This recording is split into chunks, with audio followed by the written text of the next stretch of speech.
over there if anybody likes to have a seat.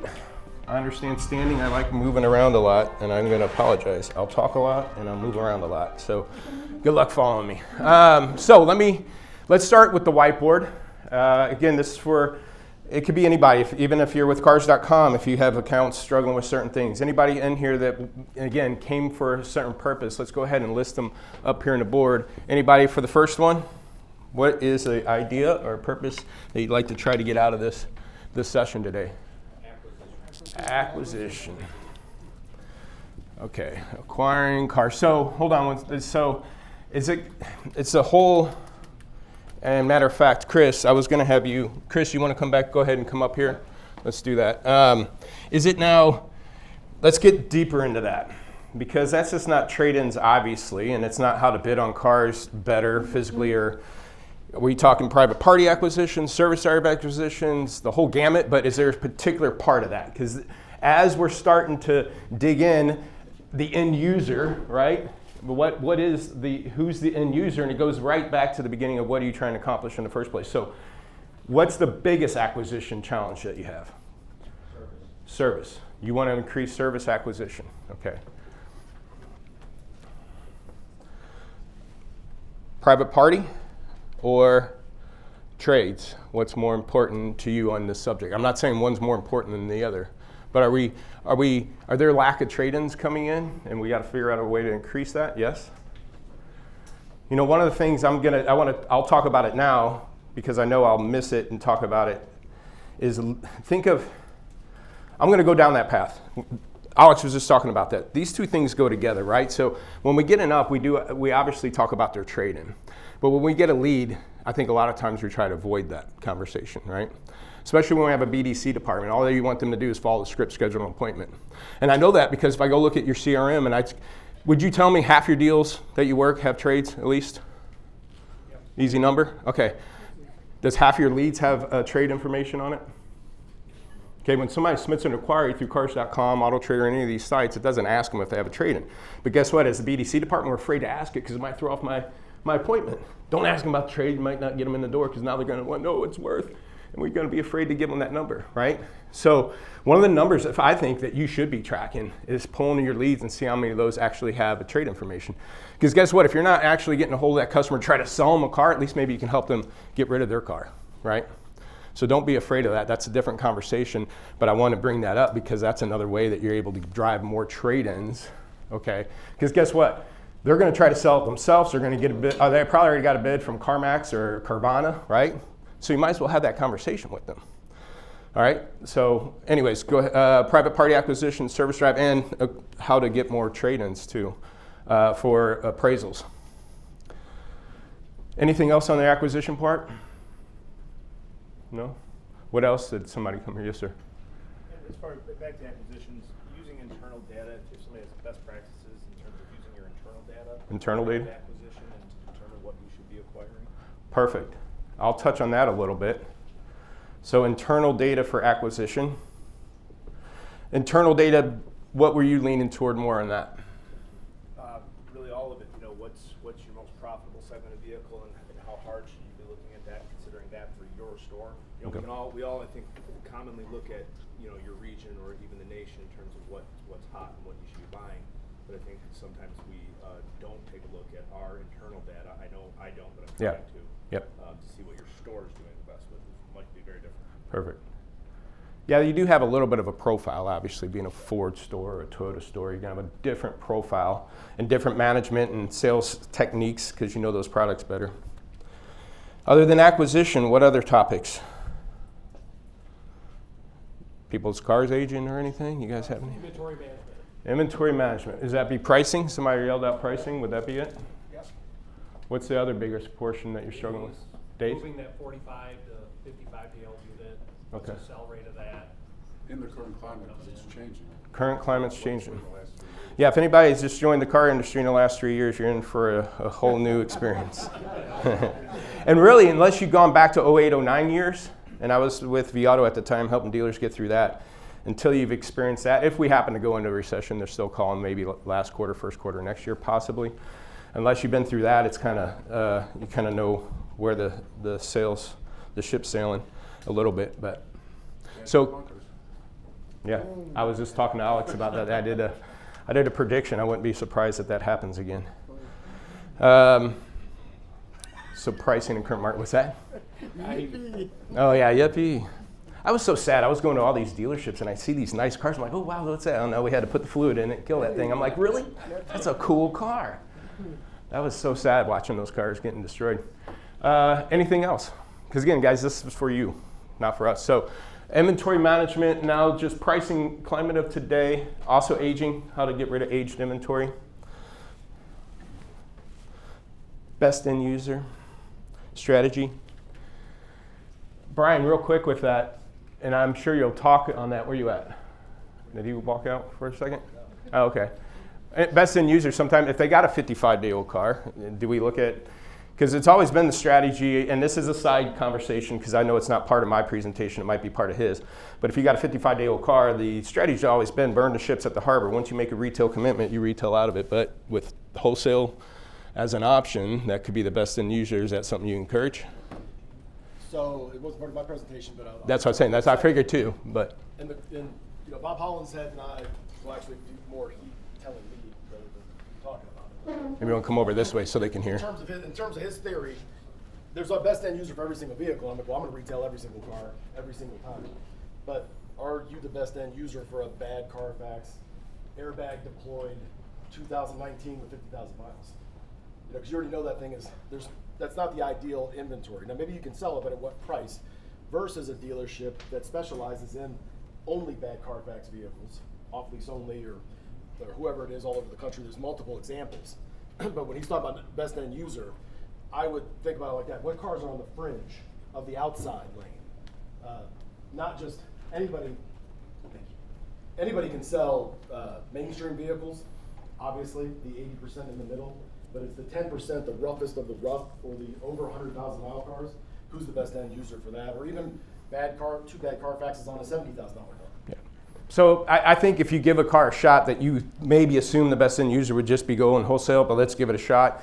Once it starts maybe not working out, then there's a possible wholesale opportunity. But again, typically the strategy is burn the ships at the harbor. If you made a retail commitment, let's go. What else did you guys come for? Pretty much covers it. What do you think? Yes. The use of AI in automotive. That's a tricky one. When it comes to used car management, I mean, as much as you can. It was funny. I don't know, Alex. If Alex is here, I think he had me come in and talk to your group like 6 years ago. You had a bunch of your people here, and I was talking about how we at our company was manually going through dealers' listings. We're looking for a picture of sunroof and make sure it was in your comments, and vice versa. If you had comments to sunroof, if you had a picture of it. And I said, that's what technology can't do. And I remember one of your guys in the back going, I think we could do that. And next thing you know, AI is scraping photos going, hey, that looks like a sunroof, So yeah, it's my assumptions on the used car. I go, it takes a good, because there is going to be that smell, that drive, that curb appeal on a car that AI can't do. So there's some of that hesitancy in me going, okay, it can do a lot of this stuff, but it can't do a lot of this stuff that traditionally, but that's a good topic, because I don't know who might be hitting on that today, but definitely make sure any speakers, if you have anything that has to do with that, and maybe throw that in. Yes, ma'am. Since you brought it up. Yes. Descriptions and keyword marketing. Descriptions and keyword marketing. That goes back into a little bit of AI, like GPT or whatever guys are using for help with descriptions and stuff. Again, not one of my topics. If anybody else here is going to be talking about that, but it could be a good topic at the end, especially with cars.com. I think you guys know a lot of the keywords. I think now, the number one searched item is, I think, Apple CarPlay or the Android type of stuff, so making sure that stuff's in your descriptions. And then whose responsibility is that of putting this information in there? Anything else? And don't be afraid, we can always add stuff later so we can get through and go ahead and get through the topics. It's interesting what I've been using AI voiceover for my videos. Yeah. So getting the details on the vehicles, having a script written by ChatGPT, dropping that script into a voiceover AI, and now my videos have been specific voiceovers that are very realistic. So if anybody didn't hear that, he has ChatGPT taking a script, throwing it into a voice AI on his videos. Now the video voices have gotten better too, so they're not sounding like this is a 1998 Ford F-150. All right, anything else? Lease returns, the challenge of them, not getting them, how to get more of them. Who shout out? You? How to get more of them? Huh? What's that? Yeah. I'll give you 2 examples, again, just off topic here, because I've experienced 2 of them, and I was pro-lease, and now I'm pretty much hating the situation. My wife was releasing a XC90, and I wanted to trade out of it. In January, we got a, hey, 6 months, your lease is up. It's up in June, this month, or July 15th. And so my wife, of course, starts shopping. And I wanted to, because again, when I signed a contract, I can either trade it in, sell it, or buy it myself, right? And or walk away. Well, that all changed with COVID. And I even went to a Volvo store, because we're now looking for a used 35 to 50 grand Highline SUV, Porsche Macans, and the Cayennes, and maybe BMWs, whatever. And they actually had a Porsche there, and I couldn't trade the dang thing in. At a Volvo store. The best I could do is buy it myself, or buy it and then go sell it after I pay taxes and then sell it. And so it just frustrated me. I couldn't have let them trade it in because I would have had equity, and we would have had probably $5 grand down on a used one, and they wouldn't let me have that money. Now, unless I go buy it, but I got to pay $4 grand of sales tax, and then I got to go sell it myself. So matter of fact, we shopped, but of course my wife gets the itch. I ended up buying in February, and we had 2 car payments for 4 months, and now we're going to turn this lease in and just walk away from it. But we had to sit on this lease for 6 months. It could have been in a market 6 months ago where they probably had a better value back then than it does right now. So that was stupid of them. 2 was, because I even said, can you just buy it from me? The Volvo store says, no, I can't, because then I own it. It's got to go to Volvo. They own the car, and then they'll sell it back to me. I'm like, all right, that's stupid. All right, so then the next example is my daughter. We lease her a little Honda HRV, HRV. That one's due up in October. Well, I have a 16-year-old coming up, and I think I'm just going to grab that in October and give it to my daughter, my 16-year-old, because I know the car, because I'll get it for 15 grand or less. You can't buy a good used car. So I'm taking that out of the market. So my Volvo sit for 6 months out of the market. I'm going to grab this lease and give it to my daughter and take it out of the market. And I think customers are doing a lot of that kind of stuff right now. And I do think you'll get a little bit of an influx in lease returns over the next 3 months, because typically that July, August is that summer sales events, summer sales-a-thons, and 3 years ago you can get a good lease, right? Right before that COVID area and stuff. So you might get a lot of these leases coming back, but it's going to be tough. These manufacturers won't let you out of them. Anyways, anything else? See, I'm sweating too. It's getting hot up here. That's a lot. All right, let's push that thing to the side. Yeah. What's that? Oh, electric vehicles. Electric vehicles. Praising electric vehicles. That is tricky. You can lose 5-10 grand overnight thanks to Elon. You got to call him up first. Hey, what's your mood in the next 60 days? So I know what to do. Did Ford piss you off? What's going on? Can we just hold off a little bit? He's funny. All right. Clicker. Oh, let me go back. So I'm going to apologize up front. If you were here last year, I'm going to go over real quick what I talked about last year to kind of set the stage of what I want to talk about this year. So you might have heard this before, but I also do think I want to go over it because I think we do have to get back to the basics, and I'm going to, again, look forward to Ed French and what he's going to be able to bring to the table with this too. This just happens to be a deck that I used during demos, so it's not a pitch. You got to understand a lot of these metrics that I'm going to go over are things that you could do yourself. So it's, again, not a pitch. Matter of fact, the WTF book that you see floating around here is the book that breaks all these charts that I'm going to go over down that you can, again, do yourself if you'd like. So don't take it that way. But again, I just don't have any other ways to make a sample of what I want to show you. This is my information here, but I want to also set the stage of where my mind came from, or how I'm moving. I started selling cars in 1997 at a Ford store. I didn't like being out on the point. Remember the point? Hey, get out on the point. There's customers out there. I like working the phone. So they would always yell at me to get out on the point. 6 months into being there in 1997 in June, so it's probably going into 98, they said, hey, we want to try this internet thing, and you like being on the phone. Would you like to work internet leads? So for about 6 months, I started working leads part-time, still taking ups, and about 6 months into that, I was full-time. So from 97 to 05, I either sold cars off the internet, and that's how I made my money, or I ran a large dealer group, Lou Fuse, out of St. Louis. I run their internet department as internet director. I did run a used car lot for a little bit. Did articles and stuff back then, spoke at conferences on best practices of lead management. Fast forward 05, I mean, a gentleman named Dale Pollock, if you don't know who that is, he's the one that created vAuto. Now in 05, it wasn't vAuto, it was called Empower Auto. We had about 120 dealers. He brought me on, I was the first performance manager. He would sell it and I would travel. Empower Auto scored your car and how you owned it to wholesale. And the ones you own bad, get off. And the ones you own good, you can sit on a bit. Then we realized you're not there to wholesale cars, you're there to retail. So we start pulling retail data, changed the name from Empower because of the BMW M series to vAuto.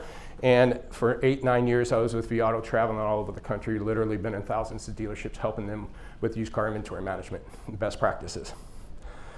Dale brought me on because he's seen the direct correlation between internet lead management and used car management because it is process driven.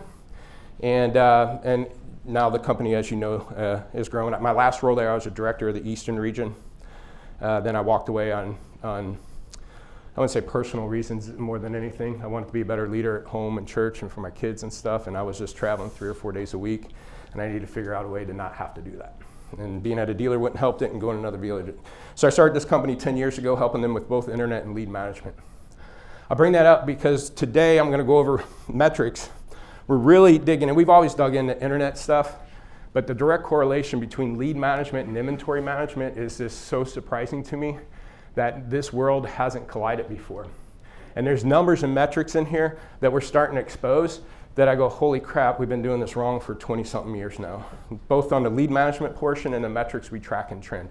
Things like internet closing percentage, lead to appointment ratio, activities per lead. These are numbers that I necessarily don't care about anymore. So it's a gauge because I'm used to looking at it. I know what my medium is, but I need to look, you got to understand how inventory is impacting those numbers. But before I dig into that, well, let's go to some of the basics of inventory management. You're going to want to increase your potential overall profit, okay? Would we all agree when's the best time to make the most money on a used car? As soon as you buy it, right? When it's fresh. Can we all agree on that? Yeah. Do you want to increase or decrease the odds of it selling while it's fresh? Do you typically price a fresh car higher? Yes. Are you decreasing or increasing the odds of it selling while it's fresh? Okay. So just understand, I believe giving every car a shot. I'm not about dropping the price. I'm going to show you here. Again, I want you to have both gross and volume. But you need to track this information. Does anybody here track what percentage of their sales go out in the first 30 days? You do? Oh yeah, Gary does. I'm like, I've seen this shit. There's Gary. Gary tracks that. What percentage of your sales go out in the first 30 days typically? On average. Well, off-brand, probably 38%, and on-brand, probably 65%. So on average, 60% maybe, 50, 60%? Gary Wexler from downtown Honda, Chicago here. Anybody else track it? What percentage are you guys pushing up? 65, 68. Anybody else? 55? I think it varies. You're on track at 65, and then 2 weeks later you look and you're at 39, and so it doesn't stay. If you don't look at it, you should at least once a week. I like managing in twos. I just did a video about this. I do have a YouTube and Facebook. I do about once a week, I'll do a video. I like managing what I call twos. I look at your last 2 weeks of sale volume, times it by 2. So if I sold 50 cars in 2 weeks, okay, I'm on pace to sell 100 in 4 weeks. The other thing is 2-month windows. If we got a 60-day age policy, the car that's 1 day old today will be 60 days old in 2 months from now. But same with the sold percentage. I'd look at my last 2 weeks and look at my age buckets and where are my dollars going out and where are my units going out at. You know, the best performing stores will do 60 to 70% in that first 30 days. The hard part is staying it consistently. If you're down, then why? Let me ask you guys, what would cause you not to hit that number? What would slow down your fresh sale rate? Titles? Yeah. Service. Turn. Does that mean you're not getting it photoed online ready for sale, or can you do that with an estate? Can you post a car ready? Some can, some can't. I have to wait until the car goes through service before I can post it. I mean, I post the price. I don't post pictures of the cars until the car come out of service, which sometimes unfortunately takes a little bit too long. So you're saying he doesn't post a car to come out and service because photos at least until. Have you thought about detailing and then servicing it? That's a lot of workaround most dealers have done. Service it, detail it. Because even if they go, well, what if I wholesale? I just spent money on detailing. Will a clean car get more money at the lane? Sure. All right, then detail it. Yeah. Detail it, shove it through. Yes, sir. Jay, we buy a lot of cars, so it could take time for transportation, so I'll throw the auction photos up and go right day one. Auction photos, day one, if you buy it, because transport could take too long. So if you're not, what's some other reasons? Price too high to start? Price too high. What else? Poor lead management. Poor lead management, if you get leads at all, because you don't have photos on it yet, right? Think about it. What if you're too heavy in 18s and not enough 2020s to your current sale rate? Would that impact it? What if you have too many large pickup trucks and they're starting to sit and you don't have enough intermediate SUVs? Would that impact it? What if you're bringing in slower mover cars? What if your average investment's gone up? What if, the SRP VDP traffic's down? What if it's because the shoppers are down? What if it's because then if the shoppers are down and you price the same as you were 2 months ago, you probably can't do that anymore. You might have to get more aggressive. There's so many things that impact this first 30 sale rate. Those are the things you want to increase. Also, as you guys learned through COVID, and what I loved about COVID, because I've preached this for years, but a lot of people push back, is you can carry 100, sell 100. You don't need 150 to sell 100. You guys have learned that through this whole process. And that's a benefit. Our average dealers, if they're carrying 100, or our top dealers, if they're carrying 100, will do 125, 150. So they're getting the volume, but they're pushing 60, 70% out in the first 30 days where they're getting the gross too. Okay, so it's not a race to the bottom. I don't care where you price it day one. But if your fresh sale rate starts dropping because you priced it too high, then we're going to have to make adjustments. Okay? I have some dealers that could sell at 100, 101%, no problem, and do all this. I have some dealers have to do 93% to accomplish this. Just depends on your market. You got off lease only in your market, good luck with that, because, yes, sir. Jason, what's a sweet spot for turn? Is it twice a month? I'll dig into turn because there's different metrics that you should be looking at on turn. I'll dig into that here in a second. So there's a bunch of stuff. Again, I'll go through this part fast. There's a bunch of stuff that impact it. Maybe your photos got behind, pricing went up, you got the wrong mix of inventory, okay? So again, to increase your potential overall profit, you got to get first 30. Get your sale rate up in the first 30 days. If not, figure out why. But then put process over pricing. Just don't go in there and start dropping prices. What I mean by process is, again, these are metrics you could track yourself, but here's some screenshots of what a dealership is carrying by age bucket. And then you go look at what you're selling by age bucket. And this looks again at the last 2 weeks, okay, the bottom chart there. A couple things, and I'll dig, let's just stay here for now. You can see what I like about looking back to look forward. Let me walk you through this. Okay, no doubt, whatever inventory management tool you have, vAuto, VinQ, Max Digital, whatever, you can see how many units are in each one of these age buckets right now. Okay, you're not seeing anything new. But what you don't see out of those systems is if you take a look at the 0 to 15, back here around November 7th was peaked. Now look at how much the 16 to 30s increased since then. See that 16 to 30? It's called bleed through. A lot of these 0 to 15 cars are now 16 to 30. Other thing I want you to notice, 31 to 45 it has crept up. The yellow line has crept up. The biggest obvious creep up is the 46 to 60, the orange line. If you go back to around October 31st, they had 1 unit, and now they're sitting on 15 units. Let me ask you, looking back 2 to 3 weeks, looking 2 to 3 weeks, 4 weeks forward, what's their inventory going to look like if nothing changes? Tidal wave's coming, right? You can see the cars are bleeding through. This is going to be an aging problem if they don't address it. So that's what, again, the fact on the book is work the facts, because that's a factual situation. I can't control the market, I can't control auction, but I can control this. Because if you look at the bottom, now 76% of their inventory is fresh, okay? 88% of their sales are going out in the first 30 days. So their inventory is actually pretty clean. And I don't know if there was a chart that was missed here, but that's fine. Nope, okay. That's fine. Their sales have cut in half. But here's the thing that stand out. Let's take a look at 31 to 45. They currently have 18 units sitting in that bucket. Remember, I like managing in twos. So in the last 2 weeks, and 31 to 45, you see a 2/4. That means they sold 2 units in 2 weeks out of that age bucket. They're on pace to only sell 4 out of that age bucket if they continue at this pace. Make sense? but they have 18 units sitting there. If they don't increase the sale rate on that age bucket, what's going to happen? 16 unit or 14 units are going to bleed through to the next and add to that 46 to 60 that's already stacking up. Let me ask you guys right now, if you looked at your inventory management tool, what kind of grosses are sitting on those cars? Big. Not too big at all, some of these cars, right? Because the market's shifting on us. I price a car at 98%, a week later it's 101. You're like, shit, now you got to go back down to 98% just to catch back up.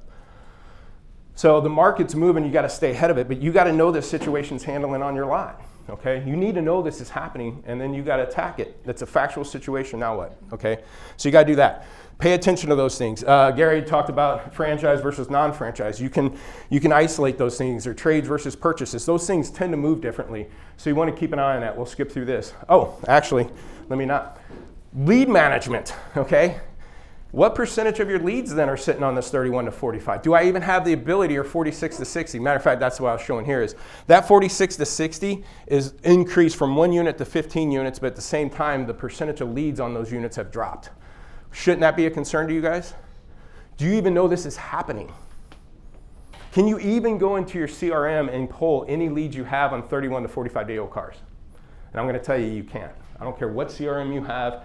You cannot pull, oh, give me all my leads on my 31 to 45 day old cars. Okay, you can't do that right now. And that goes back to what Alex is talking about. We need to treat our virtual lot like our physical lot. You got to be able to put these two worlds together. I'll skip through this. We already covered it. Now, a couple things that I do think that going back, you mentioned, I'm sorry, what's your name? Talking about tracking your data? Chris. This is, again, kind of my insight of what I like looking at. Remind you, I was with Viato since 05, and I work with high priority or high chunk of my accounts, 90% have Viato. So I understand market data. I understand market day supply. I understand the importance of that information. But like Chris said, I want to know what's happening on my lot before I even worry about what the dealer down the street's doing. So that's my perspective now, saying, hey, you already have this market data, which is great, auction data, which is great, but let's figure out what's going on your lot first. So one of the things that we do put a score on a car, 29 out of 100. I'll hit on this car real quick. What we do is, and again, you guys can do this because you can look at strategy page or anything like this if you need to, but I got about 22 metrics I'm going to gauge a car by. This is, again, how you need to think about cars on your lot because you could control these situations. One is, this car happened to not make any ROI. It's losing 4%. I'll cover this predictor in a minute, but I want to know how do similar cars leave my lot. I don't care what the market does, what do they do on my lot? And that is why the predictor and price to market's in the red. We'll weigh in like holding costs into these factors. I won't dig into that too much, but average investment. This car, this truck or SUV is 47 grand. That's 20 grand higher than my current average investment. So I'm losing money and it's 20 grand high, okay? Now, heavy year. We're not heavy in that year, we're moving those good, but heavy price point. So this is a $46,000 car. So based on similar cars on my lot, I'm happen to be heavy on those price point cars. Now I'm 9 units heavy in Jeeps. Again, what we look at is a 2-week sales cycle on Jeeps. If you have 10 in stock, you've sold 1 in 2 weeks, you're on pace to sell 2 in 4 weeks, you got 10 in stock, you're 8 units heavy in Jeeps. Obvious. So we're losing money, it's high average investment, I'm heavy in price point, I'm heavy in Jeeps, it's in an age bucket I'm not selling enough out of, I haven't had a lead in 7 days, it's not converting on my own website, and oh, by the way, you happen to have 10 leads you haven't contacted in 3 days. That's your data. Now, shouldn't you know that stuff? Okay? So here's the 2 biggest things. No leads in 7 days, but I have 10 leads I haven't contacted in 3 days. Now, it might be a pricing problem. Okay? I'll go through. So again, I'm going to look at some of the vehicles that leave your lot. How do Jeeps sell off your lot? That would be nice to know. I don't care. This happens to be a Ford store. So looking at 60 days of sale rate, I can see they sold 10 Jeeps, and when they left his lot, they were 29 days old, priced at 95%. I can see how intermediate SUVs leave his lot. I can see how 16s leave his lot. Similar day supply, similar miles per year, similar price points. And say, based on how similar cars leave your lot, I think 28 days at 95%, this car would leave your lot. You're losing money after holding costs. Problem is, this car is 37 days old, priced at 97%. It's older than and still priced high. Could you guys justify maybe dropping the price on this car based on your data? okay? But wait, there's more. All right, I'm going to show you an F-150 from a Ford store, only because it does have more data. Like there is they actually sold F-150s. They actually sold that exact year, make, model. We weighed it different because it's a Ford store selling a Ford store.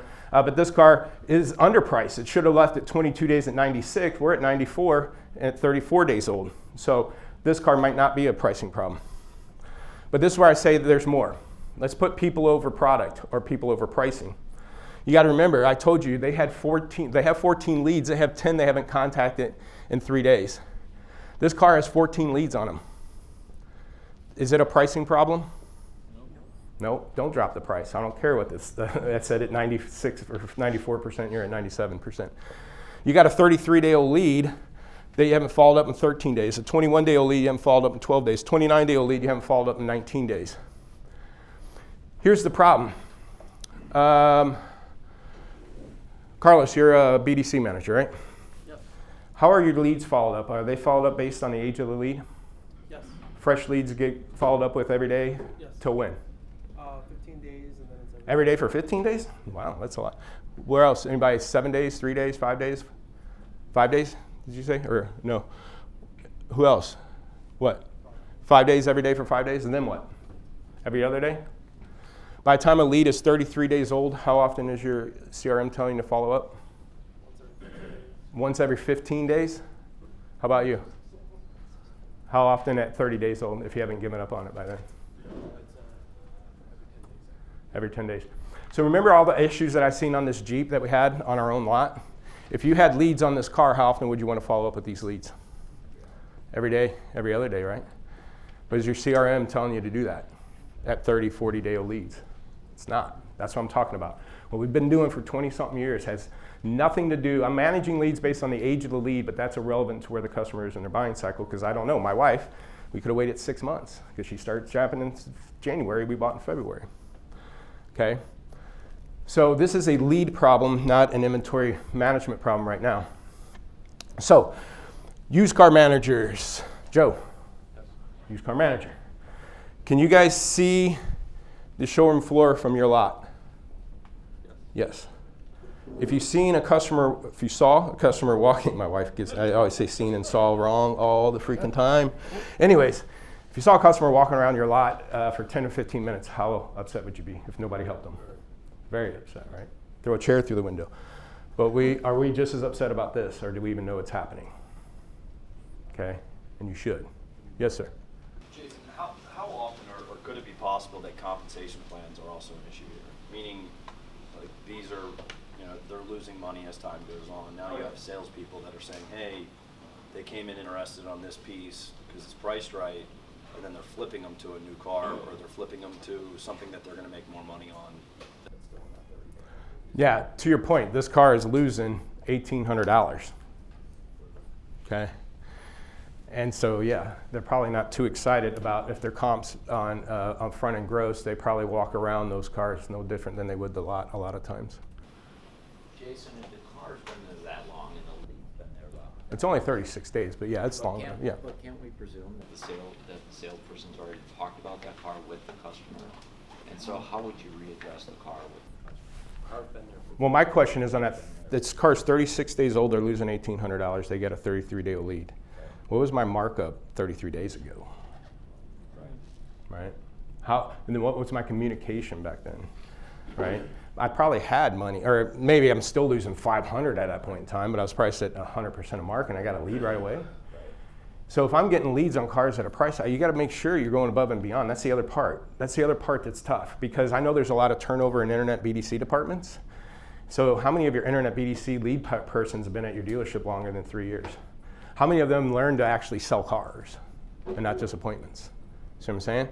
It's going to take a different skill set than just somebody following a script right now to get these people on these cars and get them excited about it. But if somebody submits a lead to me on a car price at 100% of market, 102%, you better go above and beyond, do a video, offer, take it to the work, but see again, your internet BDC department doesn't know it's at 102% because they don't have any association to your inventory pricing tool. Oh, don't look in there, that's for me, because I'm a used car manager. You're the BDC person, stay in your CRM, right? All right, that's happening. But how do they know? How do they know that? You can be 102% losing money, and they're avoiding that customer. But why did the customer submit a lead on a car on the internet? So they're on the internet doing shopping. So they obviously could find cheaper ones. Why did they pick this one? Miles, equipment, color, features, right?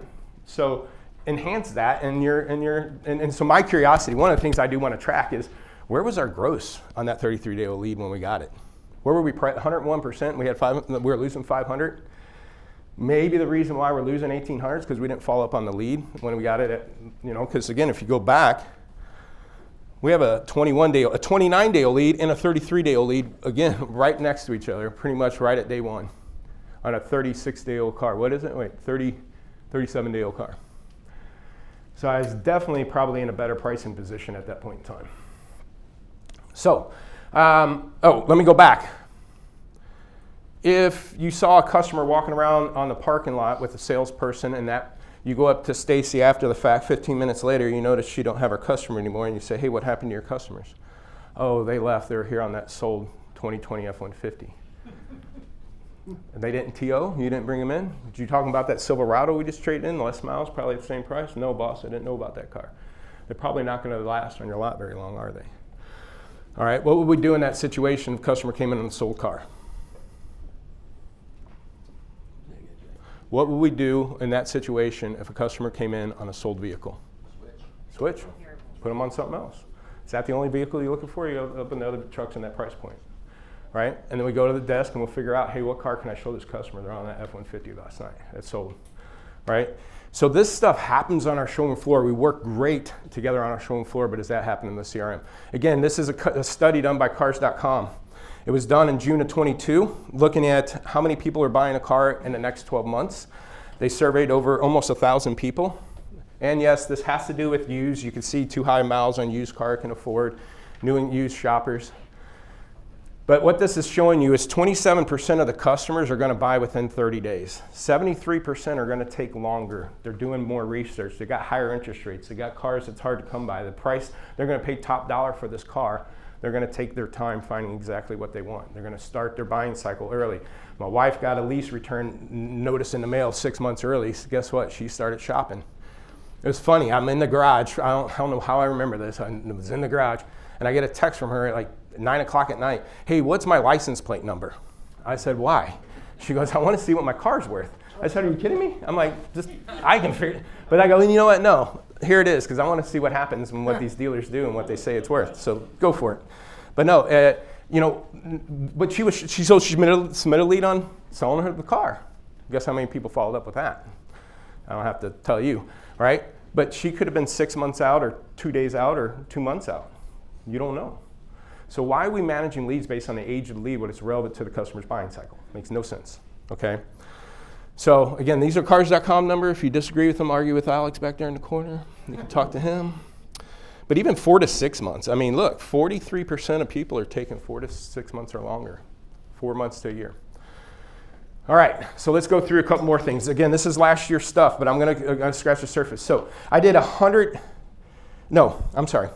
about 10 dealers didn't manage the franchise. You can see independent Chrysler, Dodge, Jeep, Fords, Chrysler, or Chevy stores. I did 60 days of active leads in their system, okay? When I polled, and let's just imagine an even number of 100. When I polled their leads, oops, I need to go back. Nope, we're good. 62% of their active leads that they're calling and emailing on cars that sold. Car's no longer in stock. Customer submits a lead on that F-150, it sells a week later. They're an active lead that your system, because you probably have automated emails, are going to go out a week from after that car sold and said, hey, you're still in the market on a 2020 F-150. It's been about 3 weeks since you submitted your lead. You're going to have that template go out. The customer's going to go, that car sold a week ago because I was going to come in Saturday, but it was off your site, so I didn't. All right? So 62%, some as high as 80%. Let me ask you guys real quick. This dealership with 39% of their active leads on sold cars versus the dealer at 80% of their active leads on sold cars, which one would you guess is a better operator? Somebody throw it out. 39 or 80? Huh? 39. That would be the assumption. So let me show you what's happened. Imagine having 100 leads. That dealer up top at 39%, he's getting 1, 2, 3 leads a car. That car sells, there's 2 leads left. 1 lead left. This dealer down here with 80% of their leads on cars sold, they're getting 4 or 5 leads per car. Better marketers, better photos, better descriptions, better pricing, getting 4 or 5 leads a car. That car sells, they got 4 left. The dealer with the higher percentage of active leads on sold cars is a better operator than the one not. I'm going to pull this out because I want to do a number here, and I might end up taking too long. But here, think about this though. Who tracks internet closing percentage on used cars? One hand. I know everybody does, don't you? What's your internet closing percentage on cars.com so we can figure out if we want to cancel them or not, right? Who looks at those numbers? Everybody's shaking, right? All right, well, let me break this down. You have 100 leads, okay? On the store example, 62 can't buy the car they wanted anymore. That leaves 38 people you could talk to today, okay, to sell a car to. National average on internet closing percentage, do I feel safe to say 10%? Okay, let's put 10% in there. So how many deals are you gonna do? 4. What's your CRM gonna say your internet closing percentage is? 4%. Remember that dealer with 80% of his inventory and sold leads? Is a better operator? What would his closing percentage be with the same math? 2%.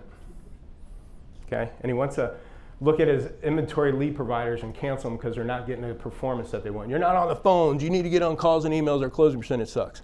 In the meantime, the inventory is impacting that number. So again, going back to internet closing percentage, that's not a metric that I like looking at because it doesn't tell me anything until I understand the impact of the inventory. Make sense? Okay, now look at this other number, and I'm going to dig into this deeper later, but 10% of your inventory is getting almost half of your leads. Let's go back to easy math. You got 100 cars in stock, 10 cars are getting 47%. Okay? Half your leads. Let's say you have 200 leads, 100 leads are going to be on just 10 cars. Let's equate a lead to an activity. Fair enough? I get a lead, I call. Get a lead, I text, right? So what I'm telling you is if you did 200 calls and emails today, half of those are going to be on 10 cars, while you have 90 other cars sitting out here floating, okay? They're not getting much love.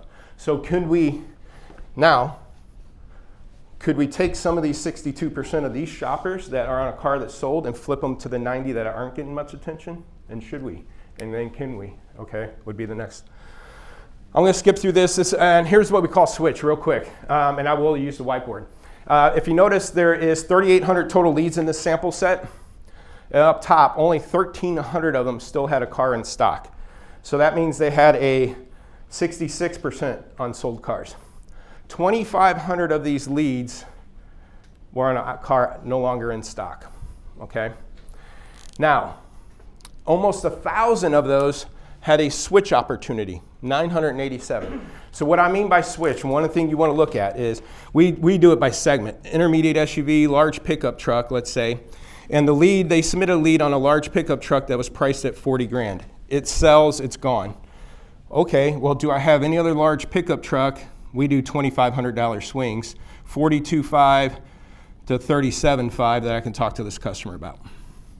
Now that's what you switch, okay? And remember those 90 that don't have attention. If I got a truck with no leads, do I have 5 switch opportunities I could take from one truck to the other? So those are the things that you're gonna have to look at. But 77% of those leads haven't been contacted in 5 days.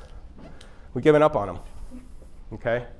46-day-old lead. If the car was still in stock, 51, half of them haven't been called in at least a week, 79% if it's out of stock. What are we doing with these leads?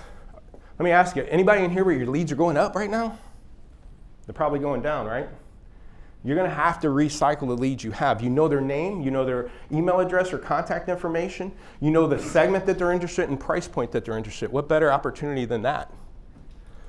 Okay, you have them sitting there, but we give up on them. So, I'm going to go back button. BDC department. Carlos, I'm picking on you because who else is in here running a BDC internet department? Do you track activities per day? How many activities each rep does per day? Yes. What's a good number? 100? 85 to 90. What's yours? Between text, phone calls. Email, just activities per day. 180. 100. Okay, and that could be all 3. They send a text and an email in 2 minutes and done and move to the next one. Okay. So here's what I did. This is the stuff that blows me. This is the part that go, holy cow. So this happens to be Vin Solutions customer. We took all the data out of their CRM, and I could see Taylor did here 125 activities. I'm bad. Is it Marcel? Huh? Marisol. She did, or he did, whichever, 122 activities. So we'd probably give them a high five based on your numbers, right? You want 90 done. They did 122 and 125. 90 phone calls, 90 texts. Okay. But that would be pretty decent activity for a rep. Move to the left and look at those numbers. Of the 125 activities, only 28 of Taylor's and 19s of Marisol was on cars actually in stock. So what I'm showing you is 84 and 78% of the activity they did yesterday, 79, actually I don't want to discredit her, but 79% of their total activity on yesterday had nothing to do to help me sell my cars on my lot today. How does that help in your used car department? How's that helping your fresh sale rate? You know why they're doing it? 3-day phone call, 7-day email, 10-day phone call, 14-day email. They're just in there doing factory work. No rhyme or reason, no purpose behind it other than clearing the clock, right? Doing what they're told because we're managing leads based on the age of lead, which is relevant to customers' buying cycle. You know what they're doing here? These had nothing to do with new car leads, by the way. Oh, they're probably new car. No, it's probably anniversary phone calls, birthday phone calls, cars that sold and I have nothing to offer activity as a switch, stuff like that. Okay? And I'll break that down here in a minute. All right, so process on purpose. This goes back to the point. When you're managing your inventory, don't just go dropping prices. See if it's a pricing problem. Do I have people on the car? They happen to have 9 leads on this car. Again, they haven't been followed up with 5 days, 21 days, 26-day-old lead I haven't followed up. So this car is not a pricing problem. This was that truck that was priced cheap. It should have been gone by now. But this goes back into, you asked about AI, and I said, well, there's a little bit, and the AI will figure this out maybe, but maybe this has the small screen and a split bench. Maybe it's got the 18-inch wheels, not the 20-inch wheels, right? Maybe it smells like smoke. Maybe it pulls to the left. I don't know. But there's other things and elements of this car that may be causing it, but not following up with leads is definitely one of them. But guess what? Not only does this car have 9 leads, because it's a $27,000 truck. How many people are looking for a truck under 30 grand? Because here's the thing. They have 23 switch opportunities. Before we drop this price anymore, because we're already priced enough, we're losing a couple $100, why don't we call these other 23 people looking for a truck around this price point and switch them? Because more likely, they didn't need the Ram. They'll take an F-150 probably, unless they're NASCAR fans and love a Ram, right? I don't mean to categorize people, I'm just saying, right? Usually the die-harder Rams, Ford, right? Would you agree? It's NASCAR people. There's a reason behind it. Or my dad worked at the factory, or my grandpa, my mom. All right, so you go from 9 leads to 32 opportunities. The other thing is that we started dipping into, think about this. What if you're within a part of a dealer group? And this happens to be a Ford store or 2 Mitsubishi stores. And the Mitsubishi store had a lead on a Ram that was at 29 grand. That Ram sold, and that customer's on an active lead, so a car that's no longer there. Can I talk to them about this F-150 at my Ford lot and try to switch them from that Mitsubishi store over to the Ford store, vice versa, give the Mitsubishi store my Ford car to get off this inventory? And I only ask you that because as a dealer group, some guys will cringe at that. As a dealer, you shouldn't, because does CarMax care if the customer's in St. Louis and the car's in Florida? Nope. So you shouldn't either. You already paid for the lead. Recycle that dang lead to something that best end user, right? You know, the best end user is probably the Ford store. Let me keep going. So I want to get past this, but cleaning up leads. If I'm going to work leads, I'd rather work, and going back here, instead of 289 leads to weed through, because I'm looking at 0 to 30-day-old leads, there's 289, 83 in stock. Active leads on cars still in stock. This is a customer walking toward this car. There's 178 of my leads on sold cars. 28 unknown, could be contact us, credit apps, you know, that kind of stuff. Appraisal, Kelley Blue Book, instant cash offer, whatever. All right. Now, clean that list up. There's 83 in stock leads. Let's call them first. And then of the 178 on cars sold, 95 of those had a switch opportunity. Let's call those next. Or if I have a large pickup truck problem, my trucks are sitting, let's isolate truck leads and let's call and email those leads every day, every other day to get my sale rate up. I don't care if it's a 50-day-old lead or a 20-day-old lead. Think about that. We run in 2 different silos, right? We got our CRM BDC department in here. Who allows their BDC internet department access to the inventory management tool? Okay. Do they know your heavy and large pickup trucks? Can they isolate large pickup truck leads and call and email large pickup truck leads? They should, and they need to be. They need to be running their leads based on inventory problems, okay? So there's 18 in-stock leads, 57 switches to get these trucks moving. Don't drop your price yet, do this, okay? Now, I'm gonna skip past this. Well, it's a 13-day-old lead on a Ram that's sold, but it's a 29.5 Ram. There's 11 other vehicles in inventory we could talk to this customer about, and more in my group if I wanted to. Let's talk about turnaround time real quick, and then I'm gonna dig into these other metrics. And I know I'm running a little late, but give me 10, 15 minutes. And so these are fresh cars. This is a Ford store with an 18 Rogue. 3 days old, priced at $107 at $22,500. $22,500 is around a $400 car payment. A lot of people look for an SUV around $400 a month, right? But it's 3 days old. Priced high, probably doesn't have photos. How many leads do you think they got? 0. There is, and you can see it, this second column here, 0 leads. Here is, again, a Ford store. 18 Escape SE, 50,000 miles on it, on an 18, at 19 grand. Because it's fresh and photos probably aren't done yet, no leads. But guess what? They have 7 switch opportunities on this Rogue. They have another 6 switch opportunities on this Ford Escape. Do I have to get my cars through service photoed, ready for sale? If I know I got a database of customers sitting there that I could talk to, hey, we just got it in, great news, it's fresh inventory. If you're interested, I can go get some pictures. If I can get a deposit, I can expedite my turnaround time, right? The turnaround time is your Achilles heel, no doubt about it.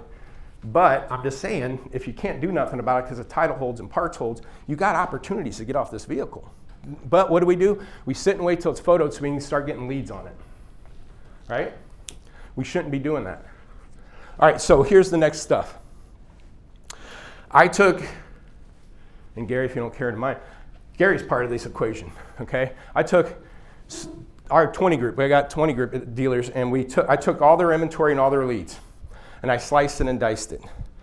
They had 1,600 leads. 846 of those leads were on 10 cars. 51% of their leads are on just 10 cars in their inventory. 31% were on 5 cars. Again, equate a lead to an activity. And know 51% of your activity is on 10 cars. Yes, sir. Based on those numbers, is it fair to say that 80% of customers are not buying the car they originally inquired on? Well, there is a high percentage. I've heard it's 60%. It could be a little bit higher. So you're talking about the switch. I would say lead with the switch. Yes, lead with the Let switch. Conversation start. Yeah. It's not, we got a lead 20 days ago, now let's call them back. Let's talk about those alternative vehicles on day one. Yeah, you mentioned that yesterday. You're saying, hey, great news, that car's in stock, but if you're open to other similar vehicles, I got 3 others in stock right now that match it. What's that? It looks like we have 4 or 5 Camrys in stock, including the one you called on. So when the one they called on doesn't line up with all the stars and is exactly what they want, they're going to ask you about the other ones because you mentioned them. We always use the switch as a last ditch, after the fact. After they've already checked out and decided that we don't have a car for them. Offer the alternatives up front, and you'll be surprised how often they'll say, well, that one doesn't have a sunroof, but what about the other 4? Do any of those have sunroof? So lead with the switch. So open that door at the very beginning, no different than trade-ins. Don't be afraid to mention a trade. Don't be afraid to mention, hey, I got 3 other vehicles. Because again, most of the time we're trying to follow a script in a BDC, and they're afraid that if I throw that in the mix, I might lose my opportunity, and then they start thinking about it, and then all of a sudden I'm gone. But the problem is that car's probably going to sell. Now I looked at their inventory. 1,200 cars, okay? 621 of those cars had leads. 606 of those cars didn't have leads. Separate yourself from leads to cars. What I am telling you is if you have 100 cars in your inventory right now, 49, half of them do not have any leads. Let me ask you something. Carlos especially, you raised your hand back here, you're a BDC person. Remember that 18 Escape I talked to you about? Or no, let's take it a step further. Equate a lead to an activity. So what I'm telling you is half your cars get no activity at all. And I'll break that down. But of the 606 cars without leads, 432 of them, almost half, or almost 71% of them, had a switch opportunity. I don't have a lead, but I got this other customer I can talk to put them on this car.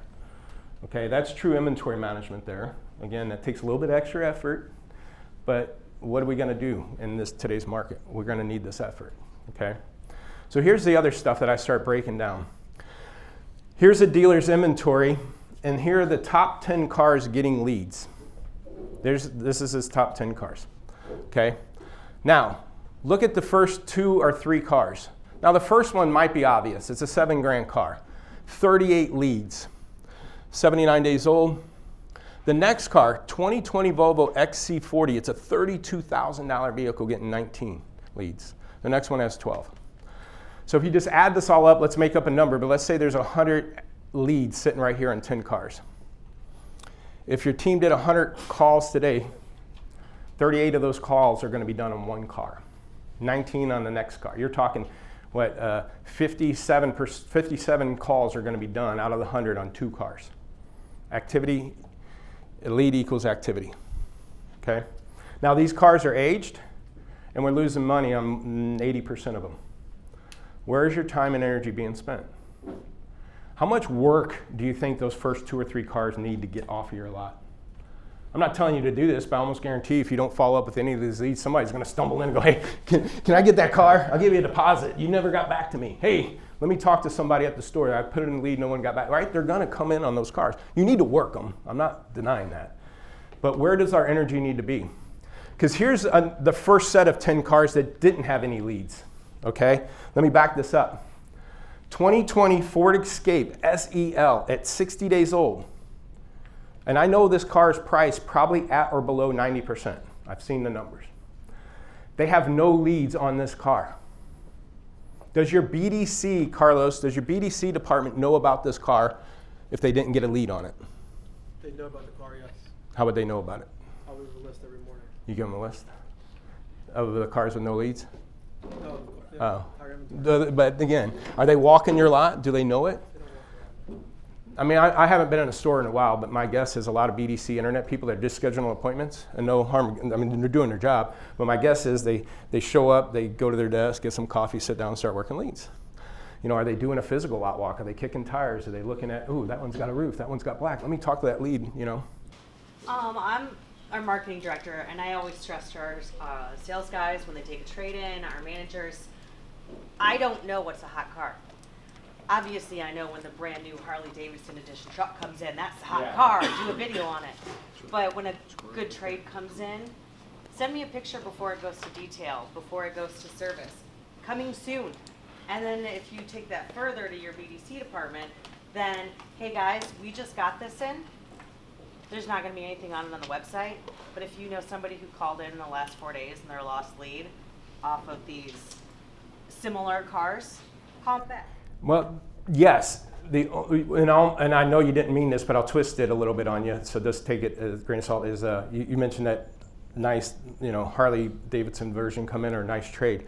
But going back to Kramer's Outliners, that's the 10% here, or this 10% we're getting beat up on, let's get off. The 80%, a 2020 Ford Escape SEL is nothing to get excited about. So is that a car you're gonna give just as much energy to?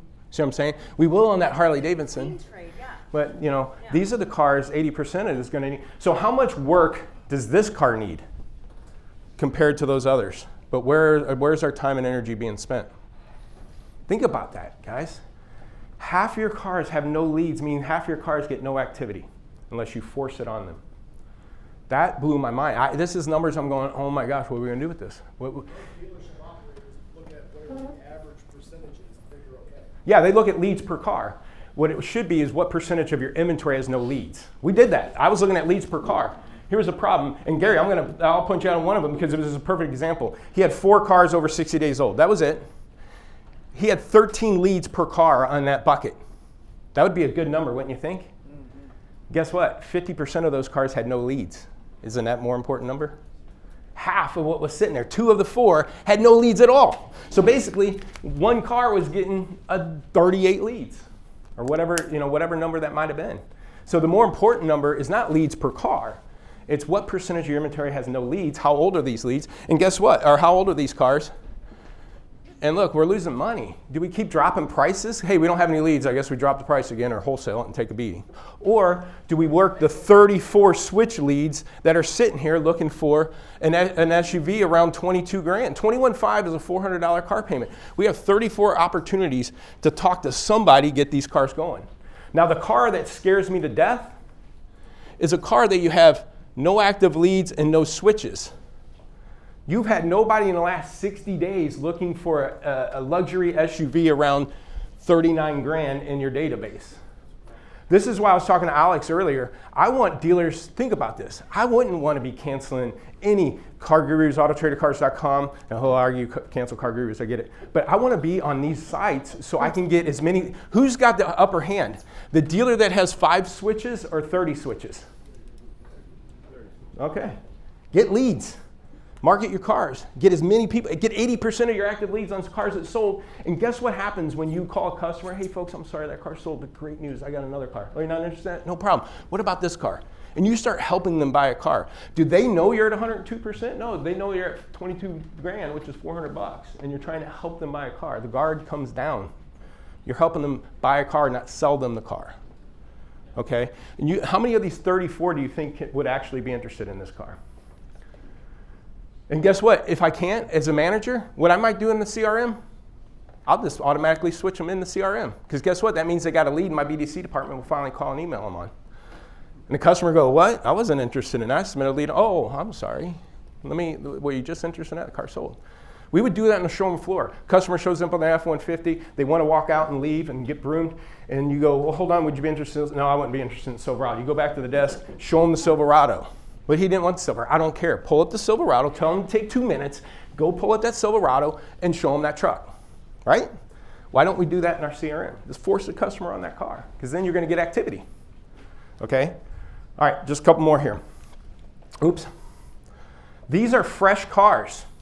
6, 7, 5 days old. Priced high. We've got good markup in these things.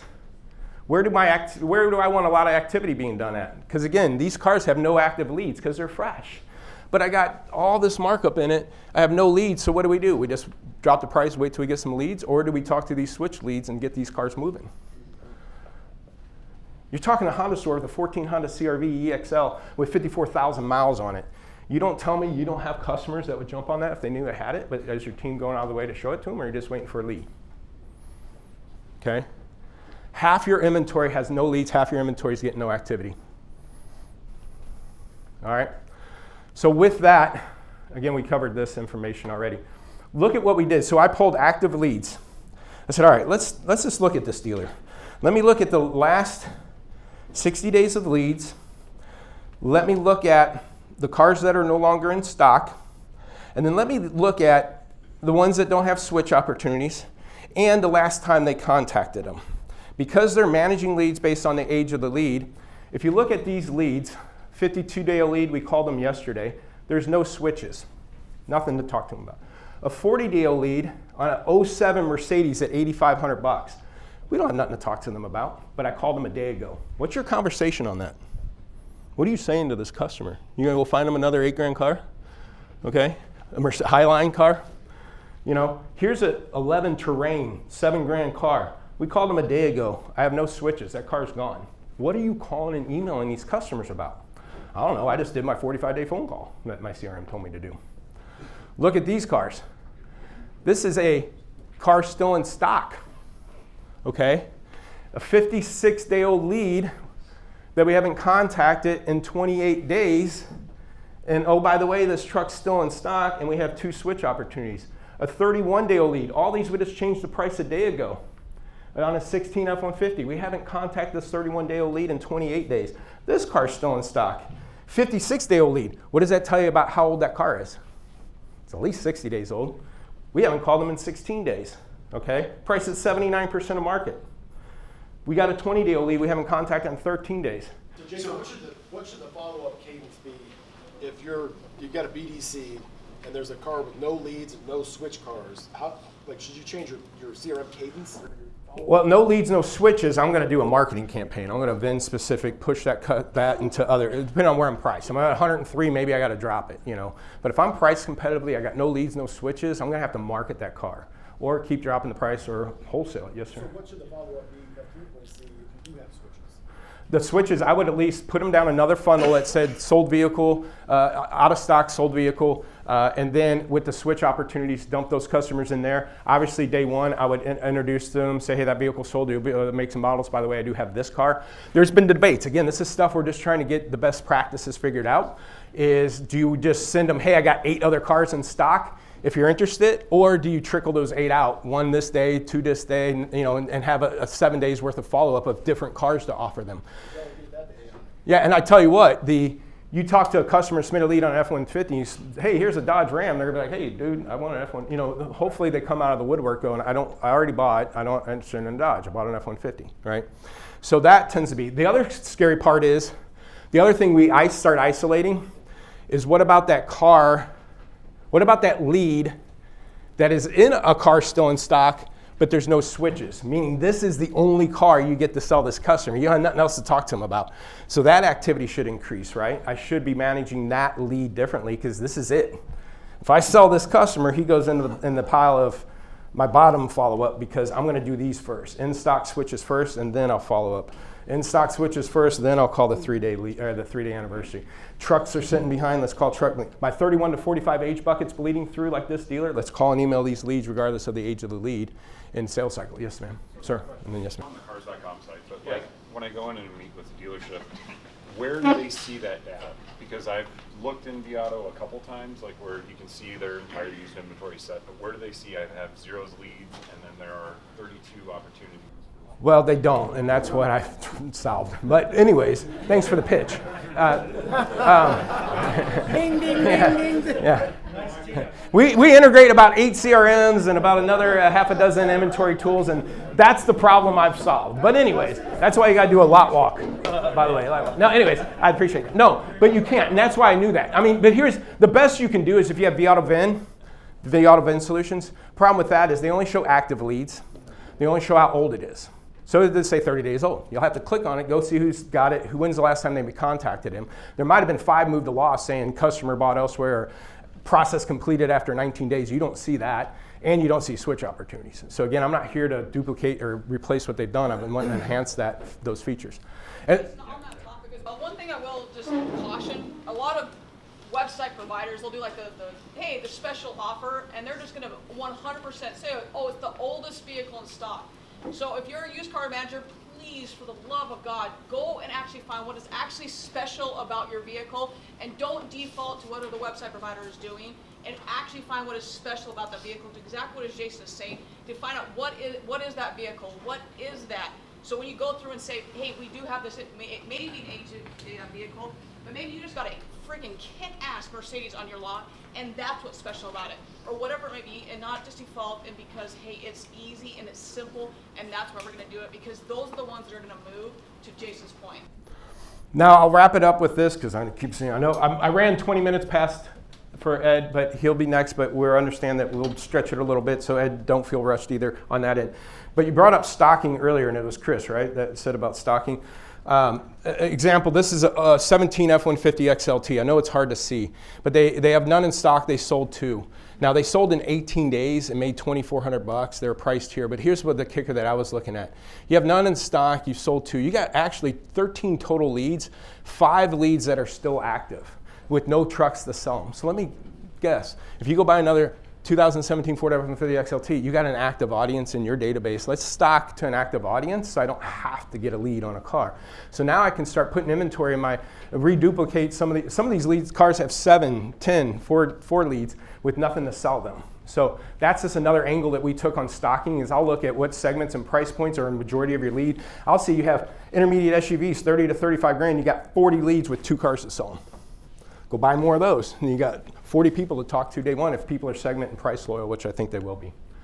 All right, we'll skip that. So that's it for me. I think I'm going to put my number here, or my information here. I hope this was helpful. Again, with the lead portion, we're just starting to dig into this data. What matters? If I don't track closing percentage, then what should it be? I think it should be activities per car and not activities per lead. I think it should be what percentage of your inventory has no leads versus leads per car. It's a different metric. and lead to appointment ratio. When you have 38 leads on one car, how many appointments can you really set? So it kind of throws that number off too, all right? So I hope this was helpful.